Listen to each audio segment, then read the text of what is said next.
Turkish coastline from Fethiye to Side, we headed north up into the mountains. The cycling was tough, with temperatures just below 50 degrees C, but the majestic scenery felt like a just reward for our toils.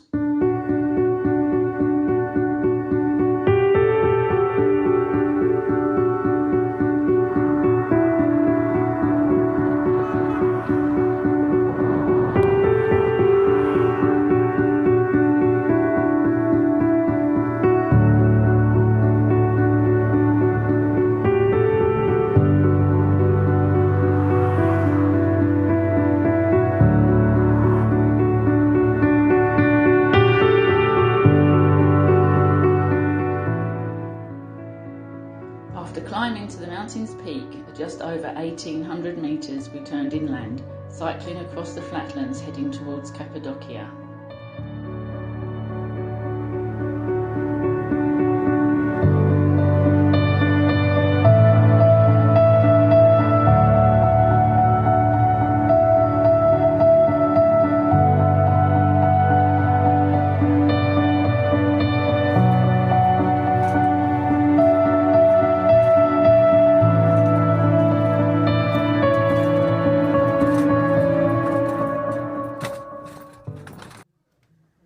On reaching Cappadocia, we could not resist visiting one of Turkey's world-famous underground cities.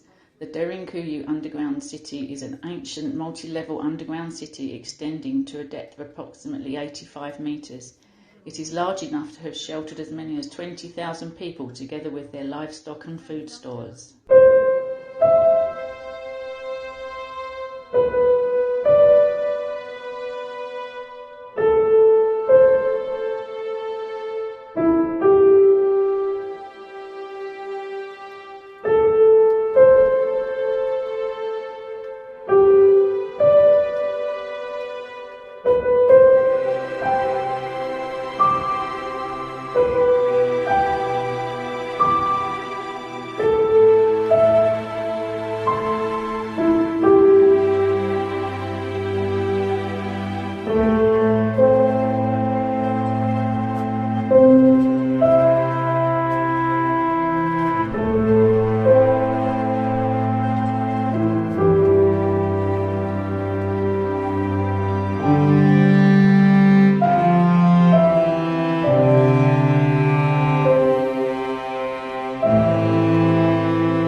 And then off we set on our short journey to Goreme.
Every morning, Goreme has a unique dawn chorus.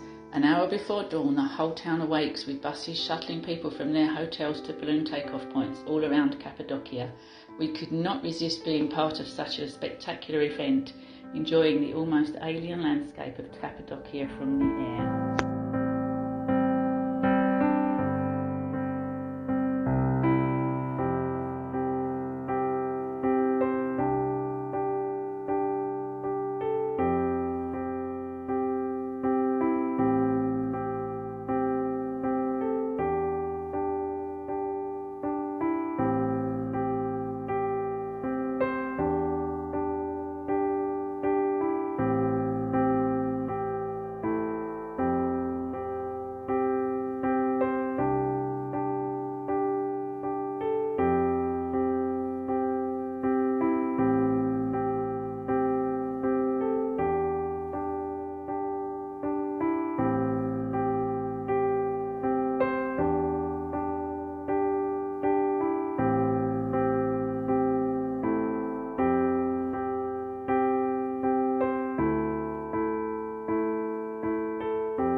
Right, well, we've been lucky enough to experience the best of the Turkish hospitality.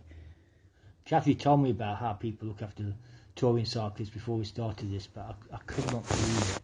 How the Turkish people have treated us is unbelievable. I feel so humbled, really do feel so humbled. Yeah, they're very kind, very generous, very thoughtful. I mean, this lady here in this video, I just asked her for directions to the grocery store, and she ended up inviting us in for coffee, which turned into a gourmet breakfast, which lasted for hours. Remember that? Yeah, I do. It was absolutely amazing. They were great company too. And this is where we stopped at a petrol station. These guys invited us in, cooked us a dinner, which we ate on the forecourt. Yeah, they woke us up saying dinner was ready, and it was absolutely gorgeous. Chicken livers and chicken hearts in a sauce, absolutely amazing. Have you tried this yet? Yeah, they were good fun too. And this lady, she rescued us from camping at a children's playground, just called us over. for coffee, Yeah, yeah. which turned into dinner. And then turned into a room for the night as well, Yeah. which was amazing. Yeah, So, I mean, these people don't have a lot, but they're willing to share everything they've got with us. yeah, So that's humble. so true. That is Yeah. so true. Yeah, she was lovely. And her son, that's Aisha and Ismail. Yeah. And this was a room she actually gave us for the night. Yep, it's I huge. think they slept outside, didn't they? I think they might have done, but that was so comfortable there. It was Yeah. really lovely. Yeah. So Yeah. kind of them. They even tried to give us breakfast before we left. Yeah, but that was a little bit Yeah. too early for us Yeah. to eat, so we had And to. this was a guy who I went to buy some oranges from. He wouldn't take a penny from me. No, his Nothing. little market stall at the side of the road didn't. I've been in England in 2000 and 2006, about 6.5 years, and came in Turkey. This is my country. Okay, this was one of our favourite experiences. This is the imam from a small village called Gulash. He spoke perfect English. He'd worked in a kebab shop in Clapham Junction for a few years, and he was absolutely amazing. Gave us a whole floor of the mosque to sleep in, brought us lots of fruit and some lovely little pieces his wife had baked for us. You ate all those. Oh, I know. Shh. Yeah, so, yeah, anyway, Tony had never been inside a mosque before, so this was an experience for him, which I think he quite enjoyed. Can you also say he also knew about Derby County? Quite an honour to be left to sleep there, don't you think? Yeah, definitely. Yeah. But also, the people we've shown on here, it's just the tip of the iceberg. Every day we offered tea or a meal. Even today we just popped outside to bring the bikes in, and we ended up eating with the hotel staff. Yeah, absolutely.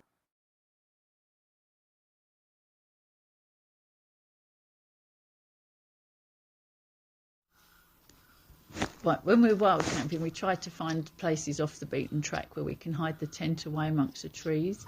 If we expect rain, we try to find somewhere with shelter so that the tent doesn't get wet. It's a pain in the arse having to drag around a wet tent the next day. Sometimes we are lucky and get an absolutely beautiful panoramic view in the woods, whatever. Cemeteries, one of our favourite places. You've usually got water and shelter, toilets if you're lucky. Beaches, another good place to camp. And our favourite place at the viewing point overlooking the balloon launch points in Cappadocia.